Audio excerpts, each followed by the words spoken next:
A paz do Senhor, irmãos. Pode tomar seu assento. O tema desta noite é atitudes necessárias para receber um reavivamento. Atitudes necessárias para receber um reavivamento. Fecha os teus olhos. Pai, em nome de Jesus, nós estamos aqui na tua presença. Presença gloriosa, presença grandiosa. E o instrumento que nós temos nas mãos talvez seja um dos mais poderosos na vida de uma igreja, que é a tua palavra. Mas ela só surte efeito, ela é real quando ela entra em nossos corações. E ela entra num terreno a qual ela germina, ela cresce, produz.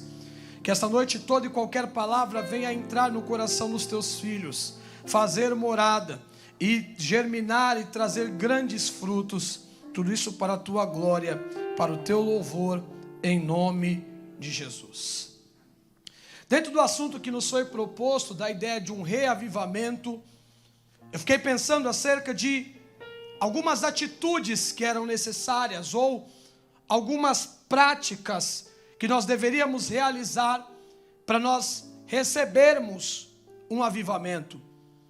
E a primeira coisa que desceu ao meu coração é que a primeira atitude que eu tenho que ter para receber um reavivamento é ter uma motivação sincera. Você não pode estar aqui pelos outros. Você não pode estar aqui para parecer para todos os outros que compõem esta igreja que você está bem. Você não pode estar tentando viver esse momento como uma farsa. Porque se essa for a tua motivação, você está no lugar errado, porque coisas extraordinárias não acontecerão na sua vida. Agora, se você está aqui, porque a tua motivação é sincera, se você está aqui, porque o teu desejo é ver Deus, se você está aqui, porque o teu coração tem fome de Deus, porque a tua alma tem sede de Deus, se você está aqui, porque você tem o desejo de ter uma vida íntima com Deus, você está no lugar certo. Nas bem-aventuranças, em Mateus 5, Jesus vai dizer algo que vai nortear este assunto. Ele vai dizer assim: bem-aventurado os limpos de coração, porque verão a Deus. Limpo de coração não tem a ver com pessoas que são perfeitas, com pessoas que não pecam, com pessoas que não erram, não. Limpo de coração são pessoas que não têm máscaras diante de Deus. Senhor, eu sou isso aqui, eu te peço perdão, mas Senhor, o que eu quero o Senhor sabe. Eu quero te ver, eu quero te abraçar, eu quero ter um relacionamento novo com o Senhor. Senhor, esse sou eu, este é o meu coração. E pessoas assim veem Deus, pessoas assim se relacionam com Deus, pessoas que são sinceras, pessoas que se achegam diante de Deus com uma verdade, com uma sinceridade real. Infelizmente, nos nossos meios, existem pessoas que querem impressionar. Talvez impressionam o A, impressionam o B, mas não impressionam Deus. Isso aqui não tem a ver com A, com B, com C, isso aqui tem a ver com Deus. Então, se esta noite a sua motivação é uma motivação sincera, se você adentrou esta casa de oração para que você possa ter um momento de intimidade com Deus, esta noite você vai ver Deus. Você entende assim? A segunda atitude necessária é que os seus interesses têm que ser nobres. Os seus interesses em estar nesse lugar, eles têm que ser nobres. Para que você quer dons espirituais? Para que você quer ser cheio do Espírito? Você já se fez essa pergunta? Porque muitos querem tudo isso para ficarem famosos, para ganhar muito dinheiro, para serem conhecidos, para usar o que Deus deu em benefício próprio. Não é para isso que Deus te chamou, e não para isso que o Evangelho existe. Em Atos 8, capítulo 8, versículo 9 em diante, existe um homem que ele vivia na cidade de Samaria, e ele vê uma obra maravilhosa a qual Felipe realiza. ele fica maravilhado, porque aquele povo recebeu o Espírito Santo. E Jesus começou a curar, a operar milagre, pessoas falavam em novas línguas, pessoas profetizavam. E ele era um grande mágico, conhecido como o Grande. E ele viu naquela manifestação do Espírito uma grande oportunidade, não de ser de Jesus, não de fazer a obra, não de renunciar, mas de utilizar daquilo para o seu próprio benefício. Você só pode receber algo de Deus, um reavivamento, se os seus interesses são nobres. Se você quer ser dirigido pelo Espírito Santo, se você quer fazer o que Deus quer que você faça, se você quer ser o instrumento de Deus para pregar o Evangelho, se você quer ganhar almas para Jesus. Terceiro e conhecido avivamento da Rua Azusa, aproximadamente se inicia no ano de 1907, numa rua Azusa, qual Deus faz algo extraordinário nos Estados Unidos. E dois homens, um era pastor e um era um simples crente. O nome deles eram Daniel Berg e Gunnar Virgen. Os dois ouvem um chamado de Deus, recebem uma revelação, e o homem fala para eles: vocês vão para um lugar chamado Pará.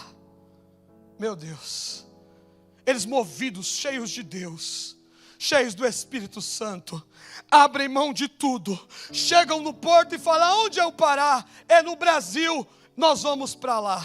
Compram a sua passagem e chegam aqui no norte do Brasil. Eles começam um trabalho numa igreja batista, só que tinha um problema, eles eram cheios do Espírito Santo. E as nossas igrejas tradicionais, principalmente as presbiterianas, metodistas, quando existiam aqui no Brasil, elas não tinham essa ideia. E uma irmã é batizada no Espírito Santo, e eles expulsam aqueles irmãos, 21 irmãos que acreditavam na ideia de reavivamento, em serem cheios do Espírito Santo. E eles começam um trabalho, que em 1918 surge uma igreja chamada Assembleia de Deus. Eles eram suecos, que viviam nos Estados Unidos, que vêm para o Brasil sem falar o português, mas o Espírito Santo faz algo extraordinário. Qual é o interesse que você tem com tudo isso? Essa é a minha pergunta para você esta noite. O que você quer com a presença de Deus? O que você quer com os dons de Deus? O que você quer em ser cheio de Deus? Qual é o seu interesse? Porque às vezes nós queremos tantos de Deus, mas às vezes nós nem sabemos o porquê nós queremos. Eu quero, Senhor, para quando eu me apresentar as pessoas bastam palma. Eu quero, Senhor, para ser conhecido em rede nacional. Quando nós temos que almejar tudo isso, para que quando o pecador nos ouvir, ele entregue a sua alma a Jesus. Quais são os nossos interesses? A terceira atitude, depois dessa nós vamos para a última, eu encerro. Necessária para receber um reavivamento, você tem que perseverar. Essa campanha tem muito a ver com tudo que nós vamos tratar esses dias. Eu falo por mim às vezes, temos a facilidade de desistir sempre no meio do caminho. Começamos uma faculdade, está difícil, queremos parar. Começamos um projeto, está difícil, queremos parar. Lideramos um ministério, está difícil, queremos parar. Nós temos a habilidade, às vezes, de parar no meio do caminho. Mas esta noite, com isso que nós estamos fazendo aqui, você não pode parar. Você não pode deixar de sonhar o melhor de Deus para você. Você não pode deixar de experimentar o melhor de Deus. E eu quero contar um texto que nós já ouvimos ontem aqui, muitas outras vezes aqui. Jesus, ele, depois de ser crucificado, no terceiro dia ele ressuscita, e ele fica 40 dias com os seus discípulos. Depois desses 40 dias ele sobe novamente aos céus, e ele dá uma ordem aos seus discípulos: ficai em Jerusalém, até que do alto vocês sejam revestidos de poder. Ele não falou o dia, não falou a hora e não falou quando. Vocês têm que ficar em Jerusalém até serem revestidos. Se passarem 5 dias, continue. Se passarem 10 dias, continue. Se passarem 20 dias, continue. A ordem é que vocês permaneçam até que vocês sejam revestidos de poder. Vocês não podem parar no meio do caminho. Nós temos o hábito de desistir. Deus, passaram 11 dias, nada aconteceu. Persevera, você tem que continuar. Talvez amanhã, depois de amanhã, Deus tenha algo especial para nós. E eles perseveraram 1 dia, nada aconteceu. 2 dias, mas eles perseveraram. Eles estavam na oração. Pessoas que nem eram de Jerusalém, vários que vinham de Roma, vários que vinham da Grécia, vários que vinham da Ásia Menor, que estavam talvez abrindo mão do seu trabalho, abrindo mão de tantas coisas, mas eles tinham uma promessa: nós temos que ficar em Jerusalém, porque lá nós vamos ser revestidos de poder. E no 10º dia acontece algo espetacular. Como o som de um vento impetuoso, Deus bradou e derramou o seu Espírito. Passaram-se 10 dias, mas eles permaneceram, eles perseveraram, eles continuaram. Não deixe o medo, não deixe o cansaço, não deixe os fracassos da vida te dizerem que você tem que parar. Permaneça, persevera, continua, lute para buscar o extraordinário de Deus. Eu fico vendo pessoas que vão tentar entrar no vestibular. Ele fica o ano inteirinho estudando. Ele falta no culto, ele deixa de namorar, porque ele tem o objetivo de entrar no vestibular.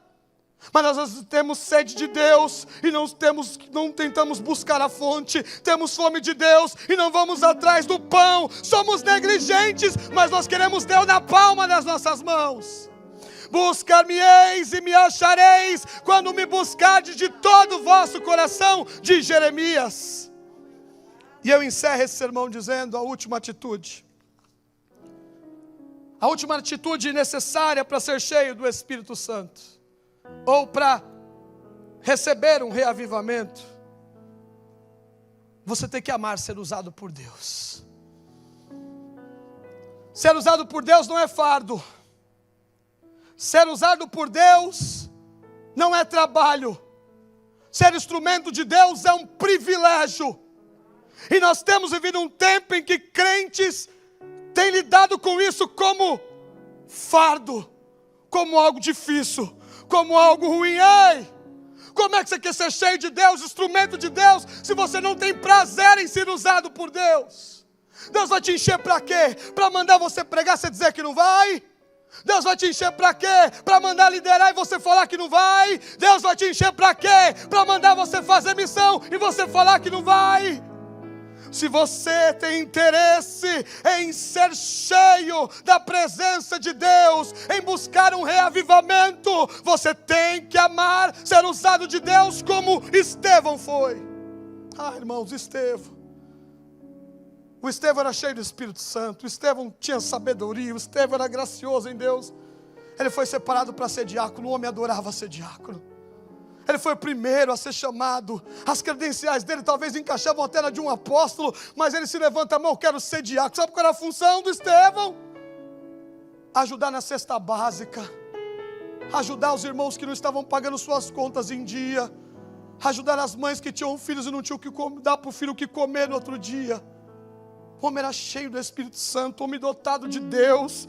Mas irmãos, ele tinha prazer naquilo que ele fazia. Ele tinha prazer em ser usado por Deus.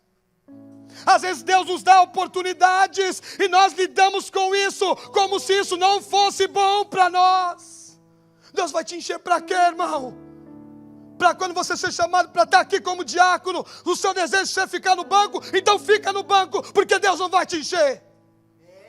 Você quer ser presbítero para quê? Para nos cultos de oração você não gosta de orar, então fica no lugar em que você está. Porque Deus só tem prazer em dar algo para pessoas que amam ser usadas por Deus. Eu quero ser pastor, tem que gostar de ser usado por Deus. Eu quero ser um líder, tem que gostar de ser usado por Deus. Eu quero ser um diácono, tem que gostar de ser usado por Deus. Se você não gosta, o seu lugar é no banco.